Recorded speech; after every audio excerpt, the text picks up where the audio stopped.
Good afternoon, everyone. I'm Robert Coors. I am head of emergency management and a liaison to security. I'm here today to talk to you about the security proposal for upping the security staff around our hospital campuses. So, what do I mean when I say the easy way versus the hard way? The easy way is I can tell you a thing, you can process the knowledge, you can come to a conclusion, you can realize that I'm trying to help you, and you can implement policy based on that.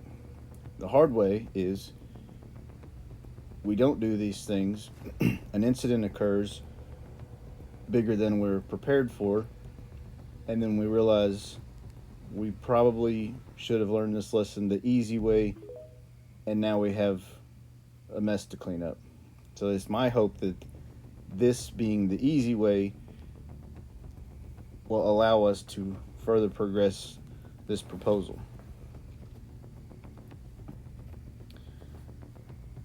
So, larger security presence is needed because we're growing. Due to our hospitals now having a psych ward at every location and the increase in levels of our emergency departments, the influx of patients and guests has increased by over 30% in the last quarter. Our security staffing needs to rise levels as well to meet the increase in traffic in our facilities. It's simple numbers, folks.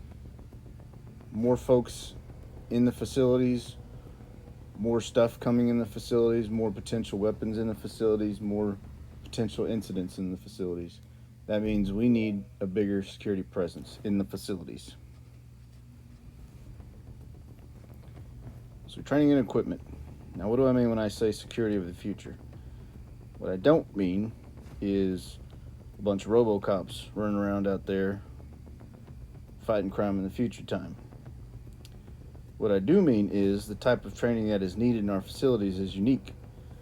In our psych wards, for example, people are literally not in their right minds and have a greater potential for being a harm to themselves or others. Verbal de-escalation techniques are one of the utmost importance in this instance.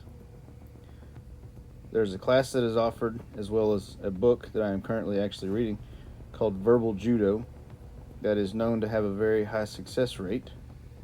And as far as equipment goes, tasers and taser training is something that can be benefited from. It is a less lethal option that has worked for many agencies in the past, and I believe it can work for our hospital system as well. So what are the benefits? Obvious one, keeping us safe. The most outstanding benefit of having a greater security presence is the deterrent factor. I am aware that it is an easier sell to show someone what you did for them than to explain to them what you avoided for them.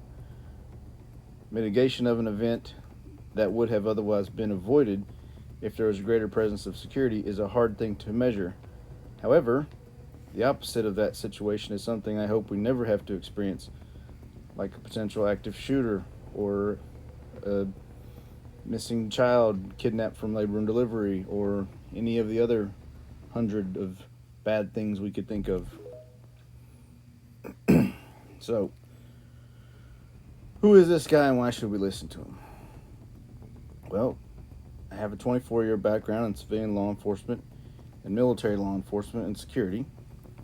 I have been emergency manager for the past 4 years, where I've worked hand in hand with on-site security administration and personnel. I plan and execute exercises that expose security shortfalls, and then I submit reports on proposed remedies as my current position. So, what does all that mean? In short, I know what I'm talking about. So let's talk about the cost, since we're getting down to brass tacks here. The total cost for hiring for what is considered a Security 1 position, the uniforms, equipment, training, and certification is ballpark $55,000 annually for one person. So breakdown of that expense is as follows. The salary of the employee, their take home is $40,000.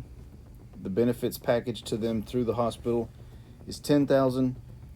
Outfitting the employee with their gear and their uniforms, $2,500, and another $2,500 for their initial training and their on-the-job training, along with their yearly classes that they take during in-service.